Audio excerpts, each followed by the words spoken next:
Detroit basketball. Alright, Pistons fans, so in today's video, we have to talk about last night's game against the Philadelphia 76ers, and I must say, this is probably the most entertaining game we've had all season, even more entertaining than Cade's debut against the Orlando Magic. We may have lost this ball game, but it was really fun to watch. And I will say, if you didn't watch the game, or if you only looked at the highlights or the box score, this game was much closer than the end score really was. I would say the first 5 minutes of this game was really great to watch, and also it was really close at the end of the second quarter. But then the Sixers, obviously being a much better team, being a playoff team, defeated the Pistons towards the end of the game. So I just want to say that this game is not as bad as it looks in the box score. So let's get into this, man. The first thing that I want to talk about is Cade Cunningham. In 32 minutes, Cade Cunningham had 18 points, 10 rebounds, and 4 assists. As I said in previous videos, I was not worried about his bad performances at all. Actually, I'm going to put the image on the screen right now of Kobe Bryant, his first few games in the NBA. You know, it happens to the best of them. Everyone have their rough patches in the season, especially coming off of an ankle injury where you basically missed a whole month of basketball preparation and training. So look, I will say this about Cade tonight. If his shot begins to fall, watch out, man. Cade could have legit had 30 points tonight if his shot would have fallen. The scoring from him tonight was pretty good, man. I will give credit where credit is due to Dwayne Casey. You know, last game, Dwayne Casey had Cade Cunningham sitting in the corner, and us as Pistons fans, we were like, what is going on? Why is Cade sitting in the corner without the ball in his hands? But thankfully, this game, Dwayne Casey did decide to make an adjustment, and he did decide to give Cade Cunningham the ball more and made him the point guard on a few plays. And with him being a point guard and him having the ball in his hands where he doesn't have to just stand in the corner, he can actually go out and create for himself, he scored the ball a lot tonight.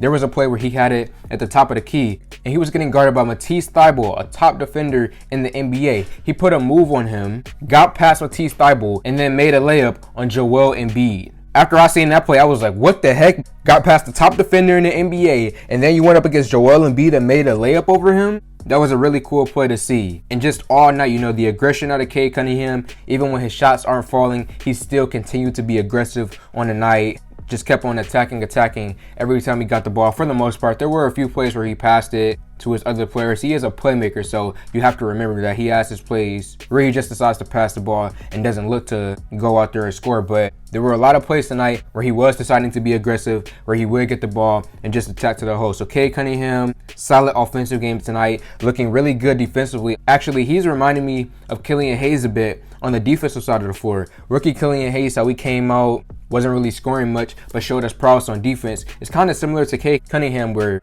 on defense, he's already showing the same type of prowess that Killian Hayes showed last year. So between the two of those guys in the future, two guys who are 6'5" and taller point guards who can play defense and play make with each other, it's going to look real nice, man. And then also, before I move on to other players, the last thing I want to say about Cade tonight was the rebounding, continuing the rebounding. You know, in his debut, Cade Cunningham has 7 rebounds, and tonight he kept that up as well. So he got a double-double tonight, 18 points and 10 rebounds, and he could have had more assists if guys would knock down their shots. So Cade Cunningham, the positives tonight was just everything, man. He gave you literally rebounding, playmaking, scoring. Just his shots aren't falling right now, and once they begin to fall, Cade Cunningham is going to be scary to watch. The only negative things is, again, him being a young point guard in the NBA, and also just an issue that he's had so far in his young career is the turnovers. He turns the ball over a lot. He will work on that. He will get better with that. He's a young point guard right now. A lot of young point guards struggle when it comes to taking care of the basketball, but when it comes to Cade specifically, he's pretty bad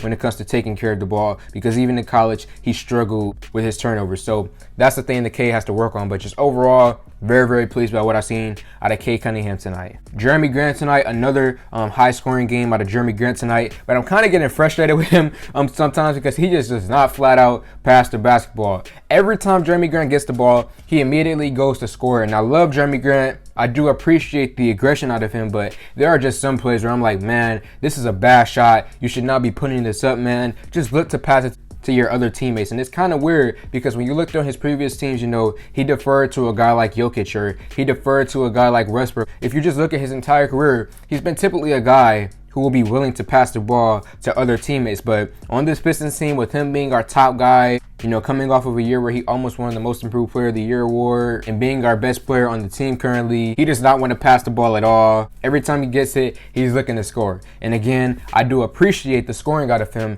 Last game, he saved us from getting blown out if it wasn't for his scoring. But I do wish that Jeremy Grant would just pass the ball some more, because there are just some plays where I'm looking at him and I'm like, this is just bad. Please kick it out to someone else. But outside of that, again, another good scoring game out of Jeremy Grant. Killian Hayes tonight looked really, really good, man. And he's actually being a tad bit efficient. You know, he's not really taking many shots. I guess Dwayne Casey doesn't really want him taking many shots right now, or that's just Killian himself not wanting to take more shots. But whatever the case may be, he's having efficient games. As of recently, he's starting to knock down a few three-pointers. He's slowly but surely looking more confident, looking more aggressive, just looking comfortable out there. So Killian Hayes, he has to continue to progress and just continue to get better, man. I'm really liking what I've seen out of him in recent games. The defense out of him has been looking really good. You know, going up against the 76ers and Joel Embiid, not many guys in the NBA can strip the ball away from him. But Killian Hayes tonight stripped the ball away from Joel Embiid. He did pretty decent on Curry. He did decent on Milton. And just overall, the defense out of Killian Hayes tonight was very, very good. And so far this season, it looks like he's improved on defense. And then also, as I mentioned earlier, the comfortability that he's getting right now with this offense. As long as Dwayne Casey continues to play him, gives him more minutes, allows him to go out there and be a point guard on a few plays, you know, have Cade be a point guard on a few plays, have Killian be a point guard on a few plays, you know, that 1A, 1B thing that Dwayne Casey was talking about. If he allows Killian to go out there and do that and give some minutes, Killian Hayes is going to be very, very solid for us in the future. But outside of that, man, just not much from the other guys tonight. Well, I will say that they were good in the first quarter and in the second quarter. Kelly Olynyk was solid. Frank Jackson, actually, this was probably his best game. He had a few three-pointers tonight. He had a few mid-range jumpers, actually, as well. So Frank Jackson probably had his best game. But just in general, our bench did not come through tonight towards that third and that fourth quarter.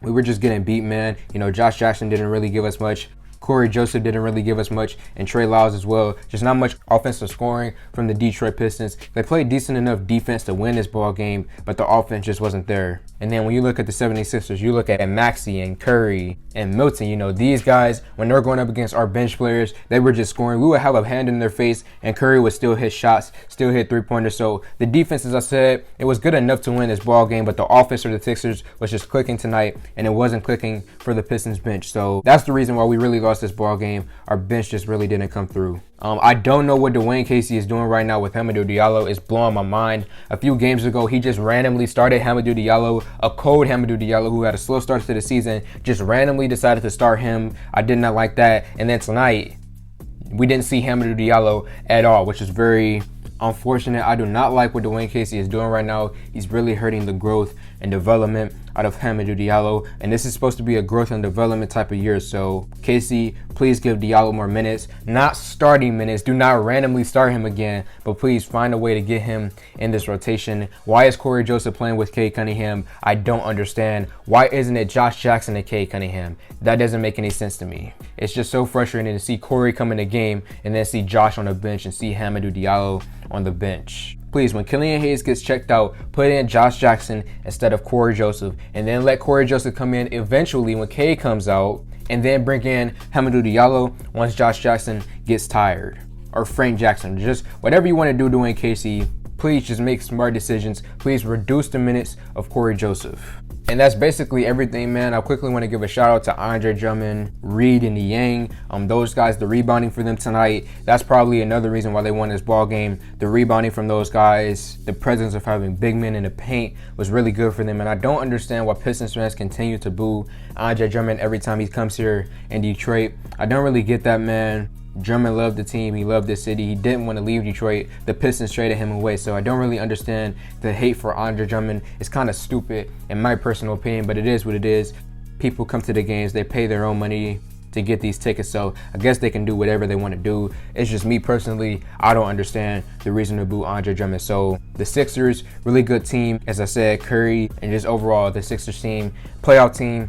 They won this ball game. The Pistons lost this game, but I was very pleased by many of the things I saw out of guys like Cade and Killian Hayes. So Pistons fans, let me know your thoughts in the comment section below. Like this video, comment on this video, share this video. Thank y'all for 3K, and I'm out.